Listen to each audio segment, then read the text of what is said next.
नमस्कार, हमारे चैनल में आपका स्वागत है। मैं हूं रामचंद्र मौर्य। साथियों, आज की खबर और विश्लेषण चौंकाने वाला है। सब्सक्राइब कर लीजिए चैनल को। और आज हम बताएंगे कि किस तरह से भारतीय जनता पार्टी संविधान को तिल तिल खत्म कर रही है। आज लोकसभा राज्यसभा में हंगामा खड़ा हो गया। बजट सत्र चल रहा है और इस दौरान सांसदों को जो संविधान की प्रति उपलब्ध कराई गई उसमें से बहुत से शब्द गायब, बहुत से नए शब्द और वाक्य जोड़े गए हैं। यानी संविधान की हत्या तिल तिल कर रहे हैं। संविधान एकाएक बदल नहीं सके क्योंकि इनके पास 2024 में जनादेश नहीं था। 400 पार या 370 पार सीटें इन्हें नहीं मिल पाई, इसलिए संविधान नहीं बदल सके, संविधान को नहीं हटा सके, मनुस्मृति को नहीं लागू कर सके। तो अब ये संविधान की हत्या तिल तिल कर रहे हैं। संविधान के शब्दों में, संविधान के वाक्यों में अपने अनुकूल बातें डाल रहे हैं और जो संविधान का मौलिक स्वरूप है उसके साथ खिलवाड़ कर रहे हैं। भारतीय जनता पार्टी और आरएसएस ने संविधान को कभी नहीं पसंद किया है। यह इनकी सियासी मजबूरी है कि प्रधानमंत्री नरेंद्र मोदी ने 2024 में शपथ ग्रहण के पहले संविधान को माथे से लगाया, संविधान को सजदा किया, संविधान के सामने सिर झुकाया। लेकिन इनकी नीयत तो वही है जो कि लोकसभा चुनाव के दौरान कुछ भारतीय जनता पार्टी के सांसदों ने व्यक्त किया था कि हमें 400 पार सीटें दीजिए, हम संविधान को बदल देंगे। संविधान आज जब सांसदों के हाथ में आया तो उन्होंने हंगामा खड़ा कर दिया और मल्लिकार्जुन खड़गे, प्रमोद तिवारी, टीएमसी की सागरिका घोष आदि तमाम सांसदों ने जबरदस्त इसका विरोध किया और संविधान की हत्या का आरोप लगाया, साथ ही संसद का बहिष्कार भी किया। हम समझते हैं कि आज की घटना कोई नई घटना नहीं है। प्रधानमंत्री नरेंद्र मोदी जब से प्रधानमंत्री बने हैं 2014 से, तब से अनेकों बार जंतर मंतर पर संविधान जलाया गया आरएसएस के द्वारा, भगवा गैंग के द्वारा। उन पर कोई कार्रवाई नहीं की गई। लेकिन नया संसद भवन बन करके तैयार होता है तो उस संसद भवन में जब पुराने संसद भवन से सांसद आ करके प्रवेश करते हैं, एंट्री करते हैं, तो उन्हें जो संविधान की प्रति दी गई उस संविधान की प्रस्तावना से धर्मनिरपेक्षता शब्द गायब थे, समाजवादी शब्द गायब, सामाजिक न्याय शब्द गायब। यानी संविधान की आत्मा पर चोट करने का दुस्साहस किया प्रधानमंत्री नरेंद्र मोदी की सरकार ने। और उस समय भी ठीक वैसे ही हंगामा खड़ा हुआ था जैसा हंगामा आज खड़ा हुआ है। शब्दों के, वाक्यों के परिवर्तन से, जिस तरह से चुनाव आयोग वोटर लिस्ट में तमाम फर्जी नाम जोड़ता है और किसी पार्टी विशेष के वोट को हटाता है, उन मतदाताओं को लिस्ट से निकाल बाहर करता है जो भारतीय जनता पार्टी की विरोधी पार्टी या जीतने लायक पार्टी होती है। ठीक उसी तरह से बाबा साहब डॉक्टर भीमराव अंबेडकर के संविधान को मनुवादी संविधान बनाने के लिए उसमें धीरे धीरे परिवर्तन किया जा रहा है। यानी धीमा जहर दिया जा रहा है संविधान को। और इसे इंडिया गठबंधन कतई बर्दाश्त नहीं करेगा। जिस तरह से संविधान को खत्म करने की घोषणा भारतीय जनता पार्टी के सांसदों ने लोकसभा चुनाव के तहत किया था और उसे एक बड़ा मुद्दा बना करके प्रधानमंत्री नरेंद्र मोदी की सरकार को बैसाखियों पर ला दिया। 303 सांसदों वाली सरकार जो 2019 की थी, उसकी जगह 240 सांसदों वाली भारतीय जनता पार्टी की सरकार बनी, जिसे सहारा दिया नीतीश और नायडू ने। तब वह सरकार चल रही है।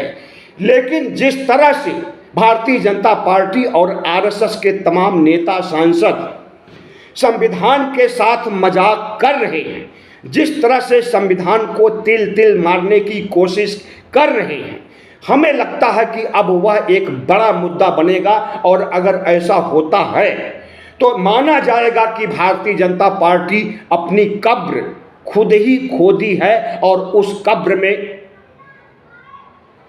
उसका दफन होना सुनिश्चित है। क्योंकि एक बार नहीं, कई बार ऐसे अवसर आए जब भारतीय जनता पार्टी संविधान से छेड़छाड़ करते हुए या फिर आरएसएस और तमाम भगवा संगठनों के लोग संविधान को जलाते हुए पाए गए जंतर मंतर पर, और उनके खिलाफ देशद्रोह की धारा चलनी चाहिए थी। लेकिन छोटी मोटी धाराओं में कुछ को कुछ दिन जेल में रखा गया, उसके बाद रिहा कर दिया गया। प्रधानमंत्री नरेंद्र मोदी का आपातकाल, अघोषित आपातकाल जो 2014 से चल रहा है, इसकी खास वजह है हिंदू राष्ट्र बनाना। भारतीय जनता पार्टी आरएसएस के निर्देश पर इस धर्मनिरपेक्ष देश को हिंदू राष्ट्र बनाने के लिए सबसे पहले संविधान की हत्या करेगी और संविधान को खत्म करेगी या संविधान का परिवर्तन करेगी, संविधान की जगह मनुस्मृति लागू करेगी, तभी हिंदू राष्ट्र बन सकता है। लेकिन जैसा कि मैंने बताया, 2024 में इनका इरादा धराशायी हो गया और घुटनों पर सरकार आ गई, 240 के आंकड़े पर आ गई। अगर यह आगे भी इस तरह का कुत्सित प्रयास करेंगे तो निश्चित रूप से अगली बार तो इन्हें बैसाखियों पर भी सरकार बनाने का अवसर नहीं मिलने वाला है। क्योंकि संविधान ओबीसी एससी एसटी के लिए जीवन मरण का प्रश्न है, करो या मरो का प्रश्न है। बाबा साहब डॉक्टर भीमराव अंबेडकर के अपमान और उनकी विचारधारा के खिलाफ है। आपने देखा होगा कि पिछले संसद सदस्य में पिछले संसद के अधिवेशन में किस तरह से अमित शाह जो इस देश के गृह मंत्री हैं, उन्होंने डॉक्टर भीमराव अंबेडकर का अपमान किया था। अंबेडकर अंबेडकर अंबेडकर अंबेडकर करते रहो, अगर इतना नाम भगवान का लोगे तो 7 जन्म तक स्वर्ग मिलेगा। इस तरह से डॉक्टर भीमराव अंबेडकर को ही नहीं बल्कि संविधान को भी अपमानित करने का कुत्सित प्रयास भारतीय जनता पार्टी के नंबर 2 नेता और चाणक्य माने जाने वाले अमित शाह ने किया था। लेकिन इस संविधान विरोधी गतिविधियों में कोई परिवर्तन नहीं आ रहा है। जैसे ही इन्हें मौका मिलता है, संविधान के साथ छेड़छाड़ कर देते हैं। अब इस देश के ओबीसी एससी एसटी तक अगर यह बात पहुंच जाती है कि संविधान को तिल तिल मारा जा रहा है, संविधान के शब्दों को वाक्यों को हटाया जा रहा है और उसमें भारतीय जनता पार्टी अपनी विचारधारा के अनुसार अपने शब्दों अपने वाक्यों को जोड़ रही है, तो यह एक बहुत बड़ी त्रासदी है, बहुत बड़ा विपदा है। संविधान के साथ खिलवाड़ करना नरेंद्र मोदी को भारी पड़ेगा, आरएसएस को भी भारी पड़ेगा। प्रधानमंत्री नरेंद्र मोदी ने नए संसद भवन में प्रवेश करते हुए न सिर्फ संविधान का अपमान किया था, संविधान से धर्मनिरपेक्षता, समाजवाद, सामाजिक न्याय आदि शब्दों को हटाया था। तो जब पकड़ में आया और हड़कंप मचा, पूरे संसद भवन में हाहाकार मचा, तो यह तर्क दिया गया कि हमने पुराने संविधान जो डॉक्टर भीमराव अंबेडकर का मौलिक संविधान है, उसकी कॉपी पेश की है। और 1976 में जो 42वां संशोधन हुआ था उसमें धर्मनिरपेक्षता जोड़ा गया है। हमने उस 1976 वाले संविधान, बदले हुए संविधान को नहीं, बल्कि 26 जनवरी 1950 को स्वीकार किए गए संविधान को पेश किया था। लेकिन यह तो एक बहाना था। भारतीय जनता पार्टी न संविधान को चाहती है, न संविधान की मूल विचारधारा को चाहती है, न फंडामेंटल राइट्स को चाहती है, और न सामाजिक न्याय, धर्मनिरपेक्षता, समाजवादी राज्य, ऐसे शब्दों को, भारी भरकम शब्दों को पसंद करती है। भारतीय जनता पार्टी आरएसएस के सांस्कृतिक राष्ट्रवाद के अनुसार इस देश में वर्ण व्यवस्था को लागू करना चाहती है, जो वर्ण व्यवस्था मनुस्मृति में व्यक्त किया गया था 2000 साल पहले, और जो राजतंत्र में राज करने का एक जरिया हुआ करता था, या यूं कहें संविधान हुआ करता था। उसी मनुस्मृति संविधान, जो हिंदूवादी संविधान कहा जाता है, उसे भारतीय जनता पार्टी और आरएसएस बाबा साहब डॉक्टर भीमराव अंबेडकर के संविधान की जगह रिप्लेस करना चाहता है। बाबा साहब डॉक्टर भीमराव के अंबेडकर के संविधान को हटा करके मनु के संविधान, मनुस्मृति को लागू करना चाहता है, और इसके लिए उसने कई बार कोशिशें भी की हैं। कोशिशों में खुलासा हो जाता है और वह बुरी तरह से उसकी हार हो जाती है। उसके बावजूद भी अपने कुत्सित प्रयासों को अंजाम देने में कोई कोर कसर नहीं छोड़ती है।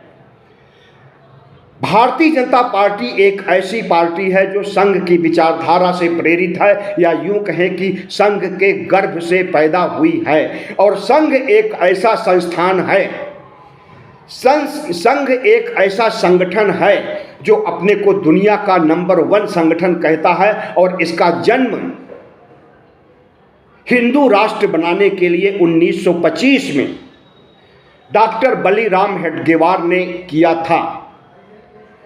और जन्म के बाद से लगभग 100 साल पूरे हो गए। इसी अक्टूबर में, 2025 के अक्टूबर में आरएसएस के 100 साल पूरे होने वाले हैं। और इन 100 साल पूरे होते होते आरएसएस चाहता है कि संविधान को बदल दिया जाए और हिंदू राष्ट्र बनाया जाए, मनुस्मृति को लागू कर दिया जाए। संविधान को बदलने, संविधान को हटाने की नीयत से आए दिन संविधान के साथ छेड़छाड़ किया जाता है, और वही छेड़छाड़ नए संसद भवन में देखा गया, वही छेड़छाड़ आज देखा गया। और संविधान को बिल्कुल हटा देने, खत्म कर देने की बात लोकसभा चुनाव के दौरान गूंजी थी। भारतीय जनता पार्टी का यह साजिश, यह षड्यंत्र इंडिया गठबंधन किसी भी रूप में सफल नहीं होने देगा। इस देश में मनुवादी संविधान अब दोबारा कभी लागू नहीं होने पाएगा। इस देश को हिंदू राष्ट्र नहीं बनाया जाएगा, क्योंकि यह तमाम धर्मों, तमाम संस्कृतियों का देश है। भारत में साझा संस्कृति चलती है, साझा धर्म चलते हैं। किसी एक धर्म विशेष का महिमा मंडन नहीं किया जा सकता है संविधान के अनुसार। लेकिन आज हो क्या रहा है, सिर्फ हिंदू धर्म को बढ़ावा देने के लिए तमाम कर्मकांड किए जा रहे हैं, तमाम आयोजन किए जा रहे हैं। महाकुंभ जैसे आयोजनों पर अगर 10,000 करोड़ रुपए, 15,000 करोड़ रुपए भी सुनने में आया है कि खर्च कर रही है यूपी और दिल्ली की सरकार मिलकर के, अयोध्या जैसे जगह पर राम मंदिर बनाने के लिए सैकड़ों करोड़ रुपए खर्च किए जा रहे हैं। तमाम कॉरिडोर बनाने के लिए और मंदिर का विकास करने के लिए हजारों करोड़ रुपए खर्च किए जा रहे हैं, तो यह सिर्फ एक धर्म पर खर्च किया जा रहा है। यहाँ तक कि दिवाली के दिन जो दिए जलाए जाते हैं, अयोध्या को दुल्हन की तरह सजाया जाता है, यह सब भी सरकारी पैसे से किया जाता है। लेकिन इस्लाम धर्म पर कितना खर्च किया जाता है? अभी तो इस्लाम धर्म की वह मस्जिद भी बनने का सिलसिला शुरू नहीं हुआ जिसे बाबरी मस्जिद की जगह सुप्रीम कोर्ट ने जगह मुहैया कराई थी। हिंदू मंदिर यानी राम मंदिर को पर तो तत्काल काम शुरू हो गया, मंदिर बन करके संपन्न हो गया, उसका उद्घाटन और प्राण प्रतिष्ठा भी हो गई। लेकिन अभी मुस्लिम धर्म का बाबरी मस्जिद बनने का काम भी नहीं शुरू हो पाया है और भारत सरकार वह काम करेगी भी नहीं, उसके लिए कोई ट्रस्ट भी नहीं बनाएगी। तो इस देश में एक धर्म का शासन चल रहा है और एक धर्म के लोग सभी धर्मों पर हावी हो जाना चाहते हैं। मुस्लिम धर्म के खिलाफ इस तरह से अभियान चलाया जा रहा है कि CAA NRC जैसे कानून ला करके मुसलमानों को इस देश से बाहर करने, उन्हें मुस्लिम देशों में भेजने की साजिश रची गई और उसी CAA NRC के तहत बाहर के मुसलमानों यानी पाकिस्तान, बांग्लादेश, नेपाल और अफगानिस्तान जैसे तमाम भारत के पड़ोसी देशों से हिंदुओं को बुलाने की पहल शुरू की गई थी, लेकिन वह पहल पूरी नहीं हुई। अब वह पहल पूरी की जाएगी।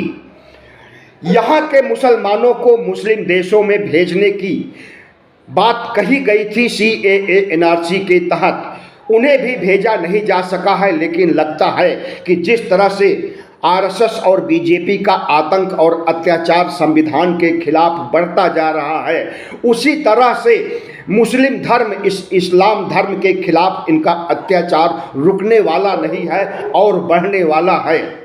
यह अब पूरी कोशिश करेंगे कि मुसलमानों को मुसलमानों के देश में भेज दिया जाए, लेकिन हमें लगता है वह कोशिश भी कामयाब नहीं होगी। और अगर इनकी यह कोशिश कामयाब नहीं होगी तो यह चाहेंगे कि मुसलमानों को, बौद्धों को, सिखों को, जैनियों को, जितने भी धर्मावलंबी इस देश में हैं, सबको दोयम दर्जे का इंसान बना दिया जाए। और दोयम दर्जे का इंसान बनाने का सबसे बड़ा रास्ता, उनकी नागरिकता खत्म कर दीजिए, उनके राजनीतिक अधिकार छीन लीजिए।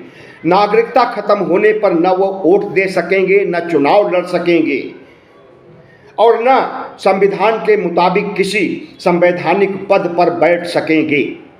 तो भारतीय जनता पार्टी जो कुछ करती है एक बड़े उद्देश्य को लेकर के करती है। और अगर संविधान को तिल तिल मारने, संविधान को धीरे धीरे खत्म करने, संविधान को मीठा जहर देने की कोशिश कर रही है और उस कोशिश में पकड़ी गई है,